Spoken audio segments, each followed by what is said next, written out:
കഴിഞ്ഞ തെരഞ്ഞെടുപ്പ് കാലത്ത് ഒരു പ്രത്യേക സാഹചര്യം തന്നെയായിരുന്നു. അവസാന നിമിഷത്തിലാണ് സ്ത്രീകൾ നയിക്കട്ടെ എന്നൊരു തീരുമാനം ഉണ്ടാകുന്നതും ഈ സ്ത്രീകൾ പല കുറുക്ക് വഴികളിലൂടെ ജയിക്കാൻ വേണ്ടിയിട്ട് പല കുറുക്ക് വഴികളും ചെയ്യുമല്ലോ. അതിൽ അവർ വിജയിക്കുകയും അവർ ഭാരവാഹികളാവുകയും ചെയ്തു.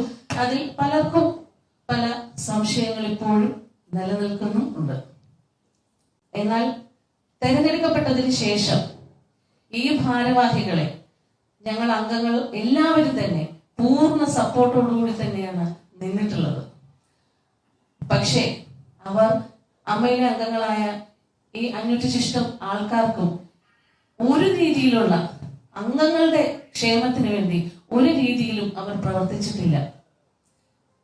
അവർ ചെയ്തത് അവരുടെ വ്യക്തിപരമായ നേട്ടങ്ങൾക്കും മറ്റു ചില അജണ്ടകൾ നടപ്പാക്കാനും വേണ്ടിയിട്ട് ഉള്ള ഒരു പ്രവർത്തികളാണ് അവർ ചെയ്തിട്ടുള്ളത്.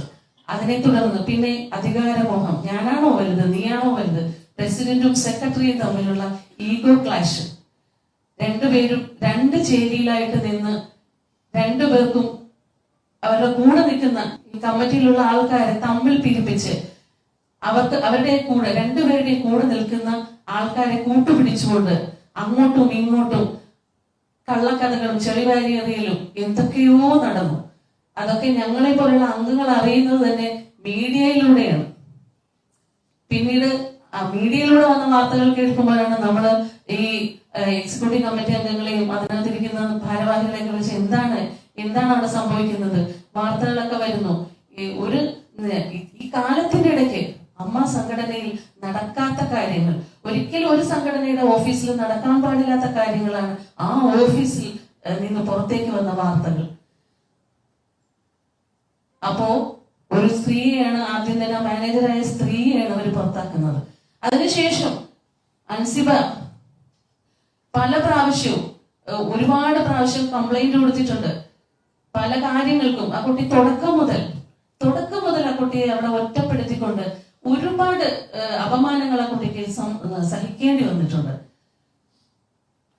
സ്ത്രീകളായിട്ടുള്ള ആൾക്കാരാണ് ഭാരവാഹികൾ. അപ്പോൾ സ്ത്രീകൾക്കാണ് കൂടുതൽ പ്രാധാന്യം. അവര് ഒരു സ്ത്രീ ആ കുട്ടിയെ അവിടെ പരാതി കൊടുക്കുമ്പോൾ അവരെ സംരക്ഷിക്കാൻ ശ്രമിക്കാതെ അവരെ പരിഹസിക്കുകയും അവർക്കെതിരെ എന്തൊക്കെ ചെയ്യാൻ പറ്റും, എങ്ങനെയൊക്കെ അവരെ അപമാനിക്കാൻ പറ്റുമെന്നാണ് അവര് ആലോചിച്ച് തീരുമാനിച്ച് പ്രവർത്തിച്ചുകൊണ്ടിരുന്നത്. അതൊന്നും ശരിയായ പ്രവണതയല്ല. അതുപോലെ തന്നെ ഈ അൻസിബ ഇവർ വിമൻ കാർഡ് ഒക്കെ പറഞ്ഞുകൊണ്ടാണ് എന്തു പറഞ്ഞാലും പറയുന്നത് വിമൻ കാർഡ് എന്നാ പറയുന്നത്. കഴിഞ്ഞ തെരഞ്ഞെടുപ്പ് കാലത്ത് തന്നെ അൻസിബയെ കുറിച്ച് നമ്മുടെ അനൂപ് ചന്ദ്രൻ വളരെ മോശമായ തരത്തിൽ ഒരു വീഡിയോ ഇറക്കി.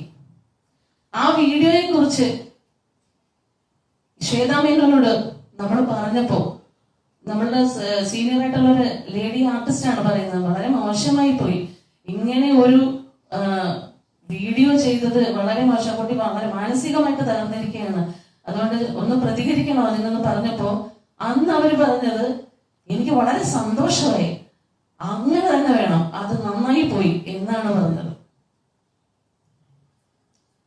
അതിനുശേഷമാണ് അൻസിബയ്ക്ക് ഒരുപാട് കാര്യങ്ങൾ, അതൊക്കെ നേരത്തെ പറഞ്ഞിട്ടുണ്ട്, അൻസിബ അത് വിശദീകരിക്കും.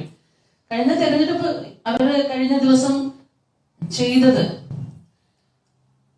വളരെ മോശമായ കാര്യമാണ് ചെയ്തത്. എന്താ ചെയ്തത്? വിശ്വാസപൂർവ്വം ഒരു ജനപ്രതിനിധി കൂടിയായ ഒരു സഹപ്രവർത്തകൻ, എത്രയോ വർഷങ്ങളായിട്ട് പരിചയമുള്ള സഹപ്രവർത്തകനാണ് അദ്ദേഹം, വളരെ പേഴ്സണലായിട്ട് സംസാരിച്ച ഒരു ഓഡിയോ ക്ലിപ്പ് അവർ പുറത്തുവിട്ടിരിക്കുകയാണ്. ആ ഓഡിയോ ക്ലിപ്പില് പല ഭാഗത്തും അവർ സംസാരിച്ചത് മ്യൂട്ട് ചെയ്തിട്ടുണ്ട്. എന്നിട്ട് പിഷാരടി സംസാരിച്ചത് മാത്രമാണ് മുഴുവനായിട്ടും കൊടുത്തിട്ടുള്ളത്. അത് വളരെ മോശമായിട്ടുള്ള കാര്യമാണ്, അതൊരു ക്രൈമാണ് സത്യം പറഞ്ഞാൽ. അപ്പൊ നമ്മൾ എല്ലാവരും ഭയന്നിരിക്കുകയാണ്. ഈ വീഡിയോ അവർ പറയുന്നു, ആ ഓഡിയോയിൽ തന്നെ പറയുന്നു എല്ലാ വീഡിയോ ക്ലിപ്പും ഉണ്ട്, എല്ലാ ഓഡിയോ ക്ലിപ്പും ഉണ്ട്. അപ്പൊ സംസാരിച്ചവരുടെയൊക്കെ അതൊക്കെ ഒരു തെറ്റായ രീതിയാണ്. പ്രത്യേകിച്ച് ഒരു സംഘടനയെ നയിച്ചു കൊണ്ടുപോയ ആളാണ്. പല സാഹചര്യത്തിലും പലർക്കും സംസാരിക്കേണ്ടതായിട്ട് വന്നിട്ടുണ്ട്, അവരോട് ഉണ്ടാവും. അപ്പൊ അതൊക്കെ റെക്കോർഡ് ചെയ്ത് വെച്ചിട്ട് പിന്നീട് അത് എന്താ പറയാ ഭീഷണി പോലെ അത് എന്റെ കയ്യിൽ ഉണ്ട് എന്ന് പറയുന്ന രീതിയും ശരിയല്ല.